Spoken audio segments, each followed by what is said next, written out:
আমাদের নাতনি বাসায় এসেছে আজকে হসপিটাল থেকে। ফিতা কেটে ঘরে প্রবেশ করবে। ওর মাসি এই ব্যবস্থা করেছে, ছোটো মাসি। ও তো ধরতে পারে না, কিন্তু বাবার অনেক আগ্রহ যে ও কেচি ধরে ফিতা কাটবে। আচ্ছা, ওর হয়ে না ওর বাবা মাই কেটে দিল। ঘরটা সাজিয়েছে ওর মাসি এবং ওর মা সহ ঘরে এসেছে। এই যে দেখো কত খুশি হয়েছে। আসলে সে তো ছোটো মানুষ, সে তো এগুলো তার স্মৃতি হয়ে থাকবে যে বাবা মা মাসিরা দিদা দাদু কী আনন্দ করেছে।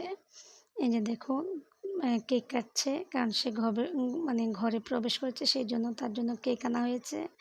এখন সে তো ধরতে পারবে না, তাই তার মা বাবাই ধরে কেকটাকে কেটেছে।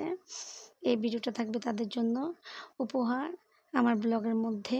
আপনারা সবাই দেখুন, তাদের জন্য আশীর্বাদ করেন এবং আমাদের নাতনির জন্য আশীর্বাদ করবেন। আমাদের মেয়ে, জামাই এবং নাতনি সবাই ভালো থেকো।